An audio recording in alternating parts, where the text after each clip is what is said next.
Romeo and Juliet, Hamlet, Macbeth. His plays changed the world. But who was William Shakespeare?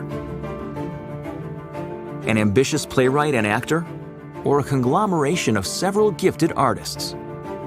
And will we ever know the truth? A football player with one hand takes the field. He is determined to make it to the NFL to achieve his dreams. How will he overcome the odds? A warrior faces a vicious monster. How will this hero's story endure through the ages? Facts surround us, but not every detail can make it into the narrative. How do we choose what's important and what's not? And where is the line between reality and fantasy? How do challenges cause us to reveal our true selves?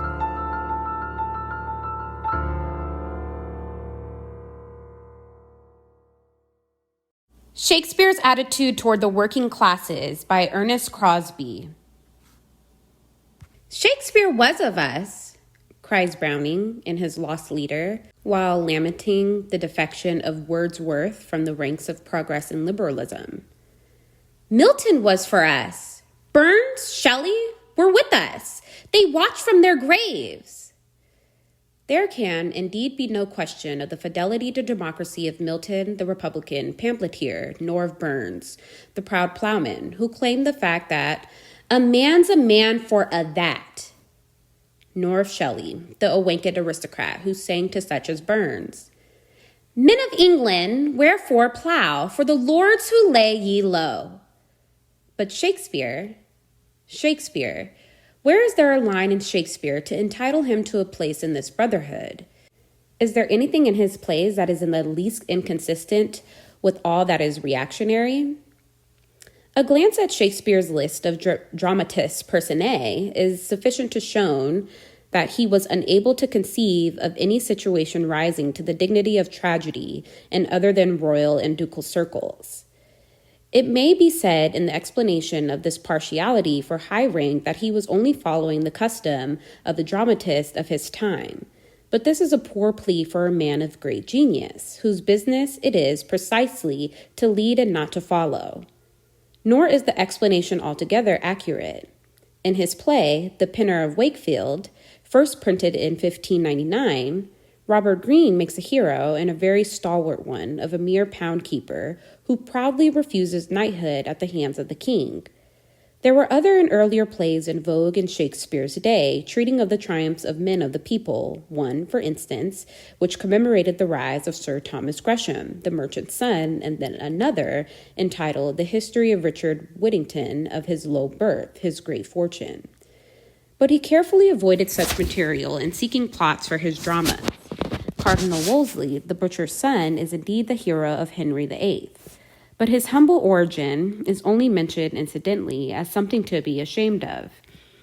What greater opportunity for idealizing the common people ever presented itself to a dramatist than to Shakespeare when he undertook to draw the character of Joan of Arc in the second part of Henry VI? He knew how to create noble women, that is, one of his special glories. But he not only refuses to see anything noble in the peasant girl who led France to victory, but he deliberately insults her memory with the coarsest and most cruel calumnies. Surely, the lapse of more than a century and a half might be enabled a man of honor, if not of genius, to do justice to an enemy of the weaker sex. And if Joan had been a member of the French royal family, we may be sure that she would have received better treatment. The question of the aristocratic tendency of the drama was an active one in Shakespeare's time.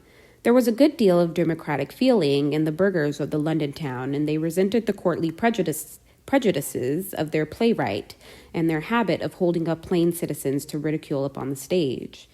Whenever they designed to present them at all, the prologue in Beaumont and Fletcher's Night of the Burning Pestle gives sufficient evidence of this. The authors adopted the device of having a citizen leap upon the stage and interrupt the speaker of the prologue by shouting, "Hold your peace, good man, boy!" Speaker of prologue, "What do you mean, sir?" Citizen, that you have no good meaning. The 7 year that hath been plays at this house, I have observed it. You still have girds at citizens. The citizen goes on to inform the speaker of the prologue that he is a grocer and to demand that he present something, notably in honor of the commons of the city. For a hero, he will have a grocer and he shall do admirable things. But this proved to be a joke over too serious a matter, for at the first representation of the play in 1611, it was cried down by citizens and apprentices, who did not appreciate its satire upon them. And it was not retrieved for many years thereafter. It will not answer, therefore, to say that the idea of celebrating the middle and lower classes never occurred to Shakespeare, for it was a subject of discussion among his contemporaries. It is hardly possible to construct a play with no characters but monarchs in their suits, and at the same time preserve the verisimilitudes of life. Shakespeare was obliged to make some of us servants, citizens, and populace. How has he portrayed them? In one play alone, has he given up the whole stage to them? And it is said that The Merry Wives of Windsor was only written at the request of Queen Elizabeth, who wished to see Sir John Falstaff in love. It is from beginning to end one prologue girt at citizens, and we could hardly wonder that they felt a grievance against the dramatic profession. In the other plays of Shakespeare, the humbler classes appear for the main part only occasionally and incidentally. His opinion of them is indicated more or less picturesquely by the names which he selects for them. There are, for example, Bottom, the Weaver, Flute, the Bellows Maker, Snout and Sly, Tinkers, and Kintz, the Carpenter, Snug, the Joiner, Starveling, the Tailor, Smooth, the Silkman, Shallow and Silence, Country Justices, Elbow and Hull, Constables, Dogberry and Verges, Fang and Snare, Sheriff's Officers, Moldy, Shadow, Wart, and Bullcalf, recruits. Phoebe, at once a recruit and woman's tailor, Pilch and Patchbreech, fishermen, though these last two appellations may be mere nicknames, Potpan, Peter Thump, Simple, Gobo, and Susan Grindstone, servants. Speed and clownish servants, Slender, Pistol, Nim, Sneak, Doll, Tear Sheet, Jane Smile, Costard, Oatcake, Seacole, and various anonymous clowns and fools. Shakespeare rarely gives names of this character to any but the lowly in life, although perhaps we should cite as exceptions Sir Toby Belch and Sir Andrew Ague Cheek in Twelfth Night, the vicar Sir Oliver Martex in As You Like It, Moth, the page in Love's Labor Lost, and Froth, a foolish gentleman, in Measure for Measure. But none of these personages quite deserves to rank as an aristocrat. Such a system of nomenclature as we have exposed is enough of itself to fasten the stigma of absurdity upon the characters subjected to it and their occupations. Most of the traitors are held up for ridicule in Midsummer Night's Dreams. Holofernes, the schoolmaster, is made ridiculous in Love's Labor Lost, and we are told of the middle-class Nim, Pistol, and Bardolph that their such antics do not amount to a man. But it is not necessary to rehearse the various familiar scenes in which these fantastically named individuals raise a laugh at their own expense. The language employed by nobility and royalty in addressing those of inferior station in Shakespeare's plays may be taken, perhaps rather as an indication of the manners of the times than as an expression of his own feeling. But even so, it must have been a little galling to the poorer of his auditors. Whoreson dog, whoreson peasant, slave, euchre, rogue, rascal, dunghill, crackhemp, and notorious villain. These are a few of the epithets with which the plays abound. The Duke of York accosts Tom and Horner, an armorer, and base dunghill, villain, and mechanical. Gloucester speaks of the warders of the towers as dunghill grooms, and Hamlet of the gravedigger as an ass and rude knave.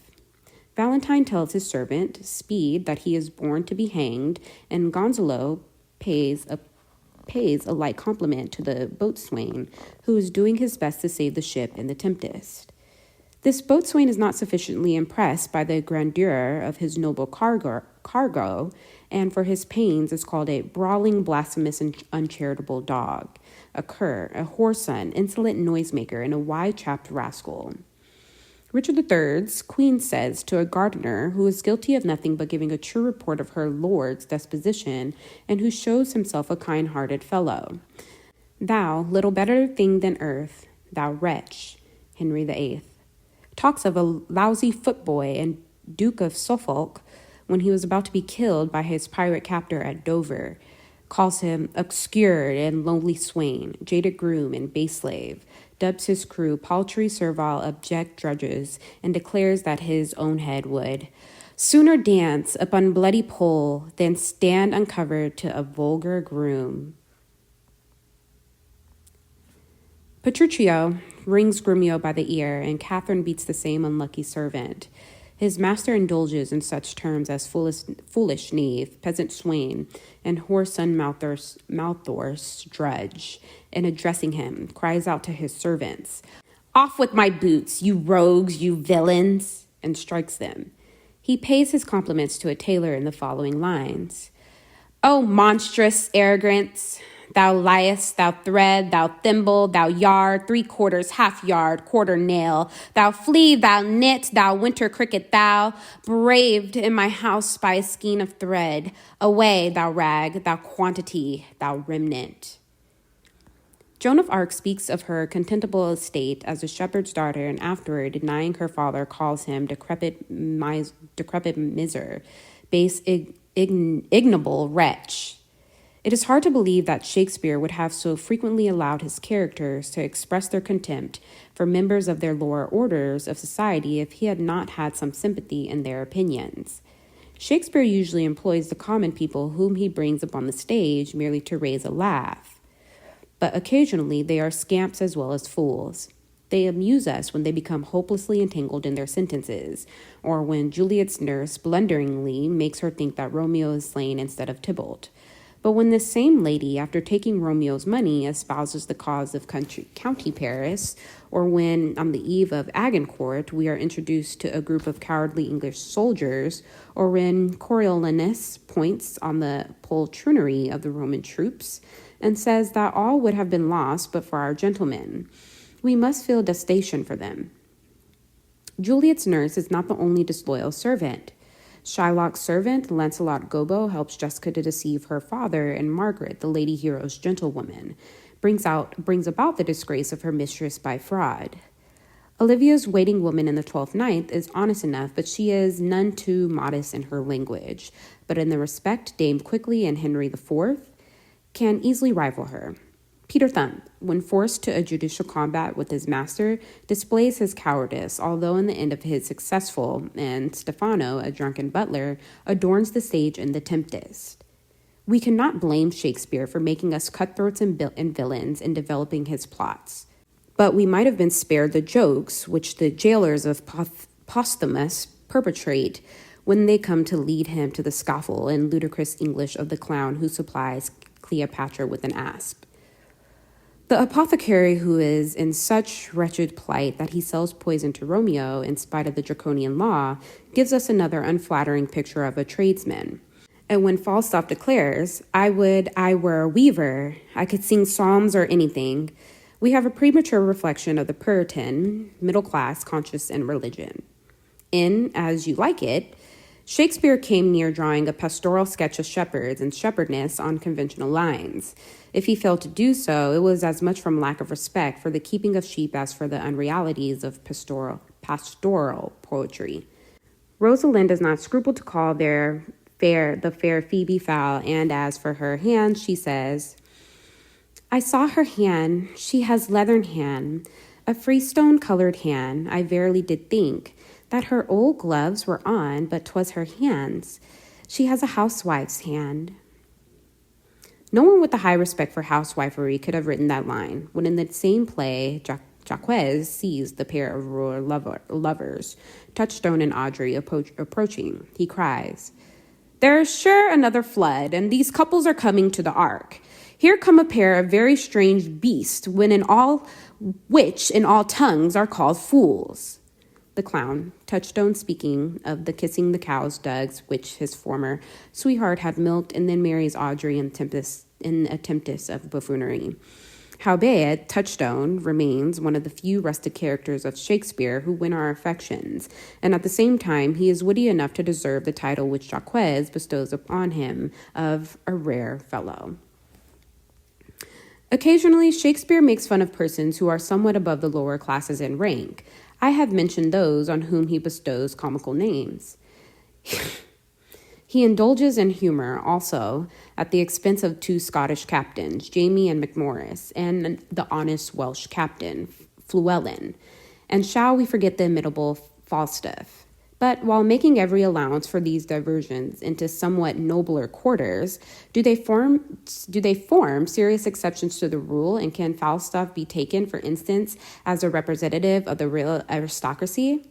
As Queen and courtiers watched his antics on the stage, we may be sure that it never entered their hands that the girds were directed at them or their kind. The appearance on Shakespeare's stage of a man of humble birth who is virtuous without being ridiculous is so rare an event that it is worthwhile to enumerate the instances. Now and then a servant or other obscure character is made use of as a mere lay figure of which nothing good or evil can be predicated. But usually they are made more or less absurd. Only at long intervals do we see persons of this class at once serious and upright. As might have been expected, it is more often the servant than any other member of the lower classes to whom Shakespeare attributes good qualities.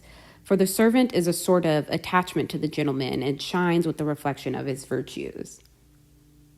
The noblest quality which Shakespeare can conceive of in a servant is loyalty. In Richard II, he gives us a good example in the character of a groom who remains faithful to the king even when the latter is cast into prison.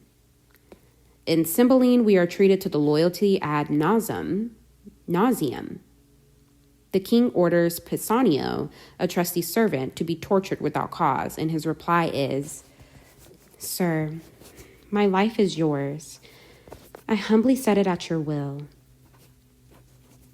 In King Lear, a good servant protests against the cruelty of Regan in Cornwall toward Gloucester and is killed for his courage. "Give me my sword," cries Regan. A peasant stands up thus. And other servants also show sympathy for the unfortunate earl. We all remember the fool who, almost alone, was true to Lear, but then, of course, he was a fool. In Timon of Athens, we have an unusual array of good servants, but it is doubtful if Shakespeare wrote the play, and these characters make his authorship more doubtful. Flaminius, Timon's servant, rejects a bribe with scorn. Another of his servants expresses his contempt for his master's false friends. And when Timon finally loses his fortune and his friends forsake him, his servants stand by him. Yet do our hearts wear Timon's livery. Adam, the good old servant, is as you like it. Who follows his young master, Orlando, into exile is, like Lear's fool, a noteworthy example of the lawyer's servitor. "Master, go on, and I will follow thee to the last gasp with truth and loyalty." But Shakespeare takes care to point out that such fidelity in servants is most uncommon and a relic of the good old times. "O good old man, bow well in thee appears the constant service of the antique world. When services sweat for duty nor for meed, thou art not for the fashion of these times, when none will sweat before promotion." Outside the ranks of domestic servants, we find a few cases of honorable poverty in Shakespeare. In the play just quoted, Corin, the old shepherd, says, "Sir, I am a true laborer. I earn that I eat. I get that I wear. Owe no man hate. Envy no man's happiness. Glad of other men's good. Content with my harm. And the greatest of my pride is to see my ewes graze and my lambs suck." In short, an ideal proletarian from the point of view of the aristocrat. In The Winter's Tale can boast of another good shepherd, but he savors a little of burlesque. Macbeth has several humble worthies. There's a good old man in the second act and a good messenger in the fourth. King Duncan praises highly the sergeant who brings the news of Macbeth's victory and uses language to him such as Shakespeare's yeomen are not accustomed to hear. And in Antony and Cleopatra, we make the acquaintance of several exemplary common soldiers. Shakespeare puts flattering words into the mouth of Henry V when he addresses the troops before Agincourt. For he today that sheds his blood with me shall be my brother. Be he never so vile, this day shall gentle his condition. And at Harfleur he is even more complaisant. And you, good yeomen, whose limbs were made in England, shew us here the mettle of your pasture. Let us swear that you are worth your breeding, which I doubt not.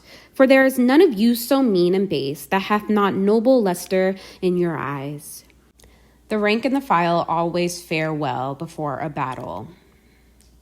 Oh, it's Tommy this and Tommy that and Tommy go away. But it's thank you, Mr. Atkins, when the band begins to play.